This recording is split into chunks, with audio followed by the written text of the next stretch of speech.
नमस्कार। अगस्ती संहिता वाचन इस उपक्रम में मैं वैद्या प्रियदर्शनी बापटकडू आप सभी का और वैद्य प्रयाग सेठिया सर का हार्दिक स्वागत करती हूँ। श्री चरक संहिता चिकित्सा स्थान अष्टादशोध्याय कास चिकित्सा, इसका हमारा वाचन चल रहा है और पिछले सत्र में हमने क्षयज और क्षतज कास देखा था। तो मैं सर से अनुरोध करती हूँ कि अध्याय के वाचन का प्रारंभ करें, लेकिन प्रारंभ से पहले एक रिक्वेस्ट करना चाहती हूँ सभी को। आज हमारा जो वाचन है ये 8 या मैक्सिमम 8:15 तक ही रहेगा और आज का जो प्रश्नों का जो सेशन है हमारा, तो कृपया वो आज नहीं होगा। ये सारे प्रश्न हम कल पूछ सकते हैं सर से। तो ये सबसे एक मेरी विनंती है कि आज हमारा जो लेक्चर है वाचन है 8 से 8:15 बजे तक ही रहेगा। यस सर, अभी आप शुरुआत कर सकते हैं। ठीक है, मेरी आवाज आ रही है? यस बिल्कुल। Okay, great. और स्क्रीन विजिबल है मेरी? Yes sir. ओके। हम बाकी सभी ने प्लीज अपना म्यूट करिए आप, अदरवाइज इको आता है।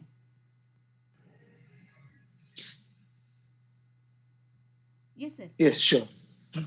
तो प्रार्थना कह के हमारा आज के सत्र का प्रारंभ करते हैं। ओम सहनाववतु सहनौ भुनक्तु सह वीर्यं करवावहै तेजस्विनावधीतमस्तु मा विद्विषावहै। ओम शांति शांति शांति।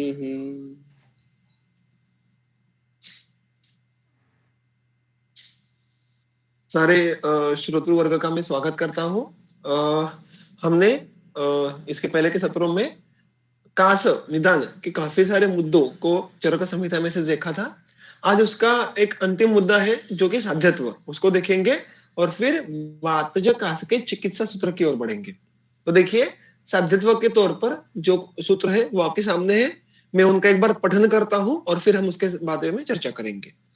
इत्येष क्षयज कासः क्षीणानां देहनाशनः साध्यो बलवतां वा स्यात् याप्यस्त्वेवं क्षतोत्थितः नवं कदाचित् सिद्ध्येताम् एतोपादगुणान्वितौ स्थविराणां जलाकाशः सर्वो याप्यः प्रकीर्तितः। उन्होंने कहा कि इति एषा, इसके पहले का जो सूत्र था वो क्षयज कास के बारे में था। अब अगर आपको स्मरण होगा तो हमने क्रमशः वातज, पित्तज, कफज, क्षतज और फिर उसके बाद क्षयज, इस क्रम से कास के प्रकारों को देखा था और उसके बाद तुरंत ये सूत्र आता है। अतः इति एषः क्षयजः कासः, इस ऐसे सूत्र की शुरुआत है कि इस प्रकार ये जो क्षयज कास है वो कैसा है? क्षीणानां देहनाशनः, जो क्षीण व्यक्ति है उनमें वो देहनाश करवाता है, यानी साक्षात मृत्यु ला सकता है। तो ये साध्यत्व का एक पहला अप्रोच हुआ कि जिन व्यक्तियों का बल क्षीण है उनमें वो मृत्यु लाएगा। और ऐसा ये इस प्रकार का वर्णन हमें प्रायः बहुत सारे व्याधियों में देखने के लिए मिलता है। अरिष्ट लक्षणों के बारे में भी ये बात बार बार आती है कि रुग्ण का बल, मांस, अग्नि, इनका तारतम्य कितना है, उसके आधार पर वो व्याधि साध्य असाध्य किस तरफ जाएगा ये डिपेंड करता है। उसी प्रकार यहाँ पर भी उन्होंने रुग्ण का बल ये क्राइटेरिया रखकर उसके आधार पर हमें साध्य असाध्यत्व की ओर वो निर्देश कर रहे हैं कि जिनका क्षीण बल है, अत्यंत दुर्बल रोग है, रुग्ण है, उनमें क्षयज कास ये असाध्य छोड़ो मृत्यु ही लाने वाला है। दैट इज व्हाट ग्रंथकार मीन बाय देहनाशनः। और साध्यो बलवतां वा स्यात्, ये दूसरी कंडीशन हुई कि वही क्षयज कास अगर बलवान रुग्ण में हुआ तो वो साध्य भी हो सकता है। सो वाह ये विकल्प है कि किन्हीं लोगों में वो देहनाशन हो सकता है, अन्य लोगों में वही कास साध्य भी हो सकता है। वो रुग्ण के बल पे डिपेंड करेगा। अब यहाँ पे गौर करने जैसी बात है कि अष्टांग संग्रह ने, इन दोनों ने साध्यो बलवतां वा स्यात्, यहाँ पे साध्य के बजाय याप्य इस पाठक की स्वीकृति की है। तो वहां पे वाग्भट में अगर हम देखें तो वहां पे वो कहते हैं कि एनीवे क्षयज कास अगर रुग्ण बलवान भी हो तो साध्य नहीं कहलाएगा, वो याप्य ही कहलाएगा। और हम सबको ये बेसिक जो क्लासिफिकेशन है साध्यत्व का उसका स्मरण बिल्कुल होगा कि याप्य और प्रत्याख्येय ये असाध्यत्व के ही दो उपभेद हैं। तो याप्य हम उन प्रकार के व्याधियों को कहते हैं जिनमें जब तक उसकी यापन चिकित्सा, फिर उसमें पथ्य हो, उसमें भेषज हो, वो चालू है, तब तक रुग्ण में जो भी उसका प्राण धारण है वो होते रहता है। जो भी व्याधि की एक स्थिति है वो वैसे के वैसे बनी रहेगी, वो बहुत कम नहीं होगी, बढ़ेगी भी नहीं। सो सर्वाइवल कंटिन्यूज। लेकिन जिस क्षण आप यापन चिकित्सा कम करोगे, बंद करोगे, वो असाध्यता देहनाशन की तरफ और आगे बढ़ने वाला है। तो इस प्रकार से बलवान रुग्णों में भी क्षयज का याप्य ही होता है। इस प्रकार का वर्णन ये वाग्भट, अष्टांग हृदय और अष्टांग संग्रह दोनों में हमें पाया जाता है। अब ये कहने के बाद ऐसा क्यों आता है? क्योंकि आगे के जो सूत्र है वो अगर पढ़े तो हमें वही बात फिर एक बार देखने के लिए मिलती है कि ये दोनों कास जो है, दोनों यानी इसके पहले के जो दो कास है, क्षतज और क्षयज, वो कभी कभार ही साध्य हो सकते हैं, ऐसा इमीडिएटली आगे सूत्र आता है। तो ये संभव, ये साध्य और ये जो याप्य है इनको थोड़ा कॉन्ट्रडिक्ट कर सकता है। इसलिए एक संभावना ऐसी हो सकती है कि पाठ दोष के कारण साध्य ये शब्द आया होगा जहां पे मुख्य याप्य ये शब्द अपेक्षित होगा, ऐसी एक संभावना हो सकती है।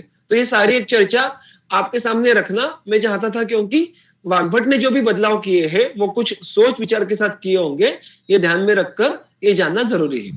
तो again coming back to the summary, क्षीण लोगों में क्षयजकास ये मृत्यु लाता है, बलवान रुग्णों में क्षयजकास ये जो हमारे पास पाठ उपलब्ध है उसके अकॉर्डिंगली साध्य होता है। किंतु वाग्भट के पाठ को देखो तो बलवान रुग्णों में भी क्षयजकास ये याप्य ही रहेगा, उसके आगे वो साध्यत्व की तरफ नहीं बढ़ सकता।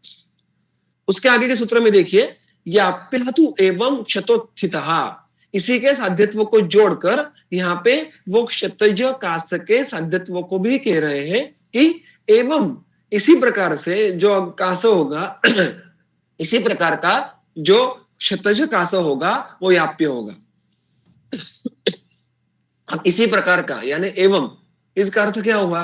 तो एवं यानी नीचे मैंने कहा है वैसे बलवताम, जो इसके पहले की ही पंक्ति में उन्होंने कोट किया है।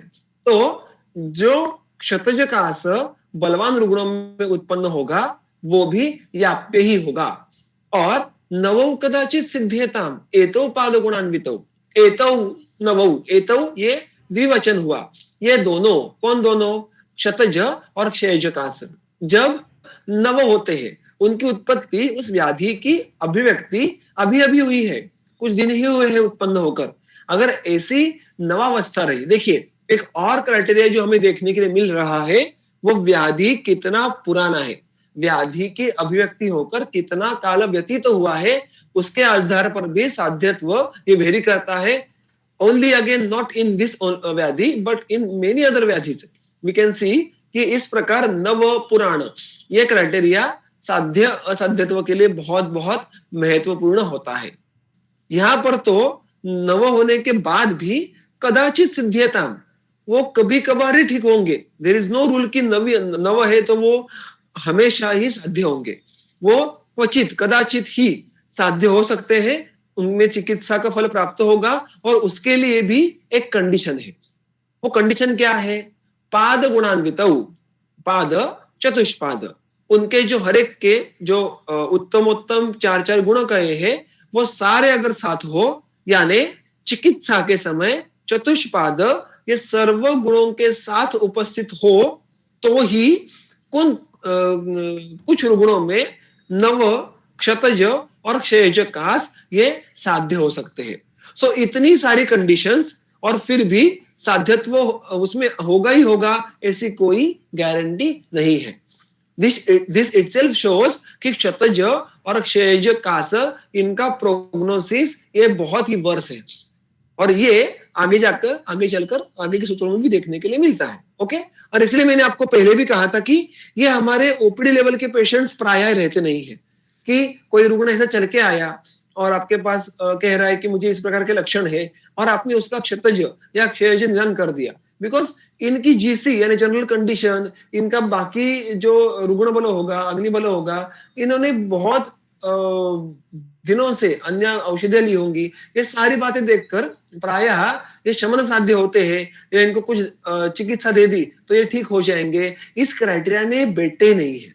प्रायः अब अगर किसी गवर्नमेंट चैरिटेबल हॉस्पिटल्स में जाओ, वहां पे आईपीडीज में जाओ, तो वहां पे शायद आपको इस प्रकार के रुग्ण देखने के लिए मिलेंगे। अध्ययन करना हो तो जिनकी इंटर्नशिप चालू है या जो एमडी कर रहे हैं, उनको बिल्कुल इस प्रकार के रुग्ण देखने के लिए मिल सकते हैं, because this patients are generally admitted and then treated upon. Okay, स्थविराणाम जराकासः सर्वः याप्यः प्रकीर्तितः। ये एक बहुत ही इंटरेस्टिंग इनपुट है। स्थविर इस शब्द का अर्थ है वृद्ध, जो बूढ़े लोग हैं। तो स्थविराणाम, इन वृद्ध लोगों में, बूढ़े लोगों में जो जराकास होता है वो याप्य कहा जाता है। जराकास, इसके अगर हम इस सामासिक शब्दों को फोड़े तो जरा के कारण उत्पन्न हुआ कास। तो जरा का अर्थ क्या है? अगेन वृद्धावस्था। अब वृद्धावस्था या जरा के कारण उत्पन्न हुआ कास, इसका अर्थ क्या हुआ? तो जलावस्था में शरीर में नैसर्गिक रीत्या वात का प्रकोप होने लगता है। इस बात से हम सारे परिचित हैं। अगर जरा वृद्धावस्था में होने वाला वात प्रकोप ये कास के लिए कारणीभूत हो गया तो क्या होगा?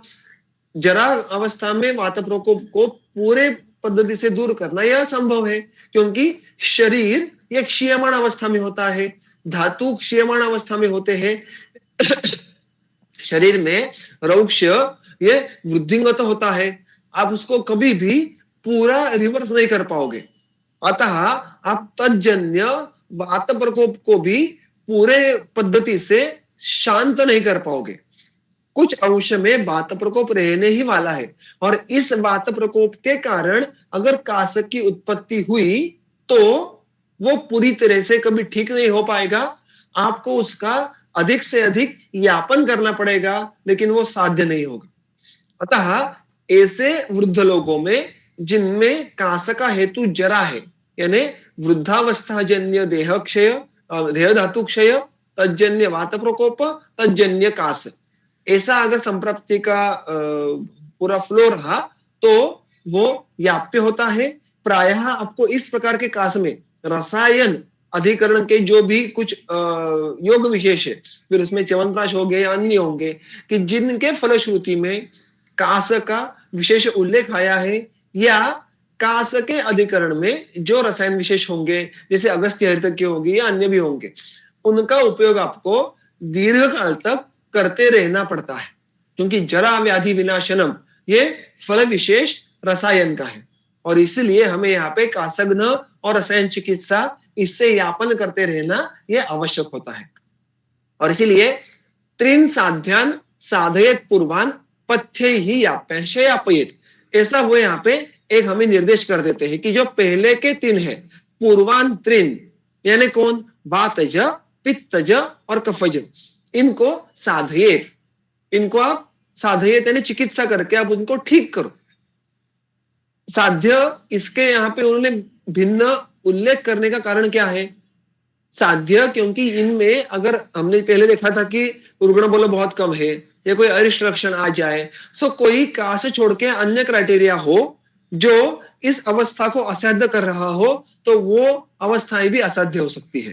तो एक बार पहले कंफर्म कीजिएगा कि वातज, पित्तज, कफज, कास ये मूलतः साध्य ही है, लेकिन इस साध्यत्व को कॉन्ट्रडिक्ट करने वाले कोई अन्य कारण तो नहीं है ना। वैसा नहीं होगा तो आप इसको बिल्कुल चिकित्सा उपक्रमों के साथ सिद्ध कर दो। और जो याप्य अवस्थाएं हैं, मुख्यतः हमने देखा क्षतज कास, क्षयज कास और अन्य भी अगर कोई अवस्था विशेष से याप्य ऐसे अवस्था अगर आपके सामने आ गई तो उनको पथ्यों के द्वारा यापन करना है। पथ्य ही यापयेत। अब पथ्य ही, पथ्य इस शब्द का अर्थ क्या है? जो व्यवहार में हम सामान्य तौर पर भाषांतर करके उपयोग में लाते हैं, वैसे ही सिर्फ पथ्य विशेष आहार ऐसा मर्यादित अर्थ यहाँ पे अपेक्षित नहीं है। पथ्य इस शब्द का मूलतः अर्थ क्या है? पथ्यम पथनोपेतम यद यच्चोक्तम मनस प्रियम। तो पथ इस शब्द का अर्थ है स्रोतस या मार्ग। शरीर में अनेक विध मार्ग, वो सिरा होंगी, धमनियां होंगी, स्रोतस होंगे, जिसमें से विभिन्न भाव पदार्थों का वहन होता है। इनके वहन होने के लिए जो मार्ग है, उन मार्गों के लिए हितकर, उनको हम पथ्य कहते हैं, कि जिनके सेवन से सारे भाव पदार्थों का वहन अव्याहत हो, उनमें किसी भी प्रकार का अवरोध ना आए। अगर अवरोध नहीं हुआ तो कोई व्याधि की संभावना भी नहीं रहती, क्योंकि यत्र संगख वैगुण्यात् व्याधि तत्रोपजायते। अतः पथ्य ये केवल आहार का विशेषण है ऐसा नहीं है। विहार, औषध, ये भी पथ्य यानी पथाय हितम, इन मार्गों के लिए हितकर ऐसे हो सकते हैं। अतः यहाँ पे उन्होंने जो पथ्य का बहुवचन का उपयोग किया है कि याप्य अवस्थाओं के लिए पथ्यों के द्वारा यापन कीजिए, यानी जो भी इन स्रोतों के मार्ग विशेष है। अब हम कास के बारे में जब चर्चा कर रहे हैं तो मुख्यत्वे हमने देखा था कि संप्राप्ति में जो कफ स्थान है, उदान का क्षेत्र है, वहां पे जो भी स्रोतों से विशेष है, जो भी वहां पे मार्ग विशेष है, उनको शुद्ध रखना, वहां पे दोषों की संचिति ना होने देना, और ये सतत रूप से करना। इसके लिए जो भी आवश्यक आहार होगा, विहार होगा और औषधियां होंगी, उनका उपयोग करते रहना। That is what they mean here by पथ्यैहि यापयेत्। और इस प्रकार यहाँ पे जो कास का नैदानिक एस्पेक्ट है ये पूरा होता है। और इसके बाद ग्रंथकार चिकित्साओं को आरंभ करते हैं। चिकित्साम अत ऊर्ध्वम तु शृणु कास निबर्हिणीम। तो अब यहां से आगे अतः ऊर्ध्वम कास निबर्हिणीम, कास को नष्ट करने वाले इस प्रकार की चिकित्सा को आप सुनिएगा। तो ये इस प्रकार यहां से आगे सबसे पहले वातज कास का आरंभ होता है। हम आज सिर्फ इस सूत्र को पढ़ेंगे और इस सूत्र को पढ़ के हमारा आज का जो सत्र है वो पूर्ण करेंगे, क्योंकि हमें आज समय की कुछ मर्यादा है। और फिर कल से हम इस सूत्र के हर एक शब्दों को और उसके पीछे के अर्थों को देखना प्रारंभ करेंगे। वृक्षस्य अनिलजम कासम आदौ स्नेहैः उपाचरेत् सर्पिभिः बस्तिभिः पेयायूष क्षीर रसादिभिः वातग्न सिद्धैः स्नेहाद्यैः धूमैः लेहैश्च युक्तितः अभ्यंगैः परिशेकैश्च स्निग्धैः स्वेदैश्च बुद्धिमान् बस्तिभिः बद्धविड्वातं शुष्कोर्ध्वं च ऊर्ध्वभक्तिकैः घृतैः सपित्तं सकफम जयेत स्नेह विरेचनैः। तो ये सारे वातज कास के विभिन्न अवस्थिक चिकित्सा के साथ उक्त चिकित्सा सूत्र है, और इनका हम बारीकी से ऑब्वियसली अध्ययन करेंगे। और फिर उसके बाद जो आगे वातज कास के अलग अलग कल्प विशेष है उनका हम अध्ययन करेंगे। तो अगर मैं इस सूत्र को अभी आरंभ करूंगा तो इस सूत्र में ही बहुत समय व्यतीत हो जाएगा, तो मैं इसको हमारे कल के सत्र के लिए बाकी रखता हूं। और मैं प्रियदर्शनी मैम को विनंती करता हूं कि आज का जो विषय है यहाँ पे मैं मेरी तरफ से पूर्ण करता हूं, आगे के सूत्र आप संभालिएगा। धन्यवाद मैम, सबको धन्यवाद। बहुत बहुत धन्यवाद सर।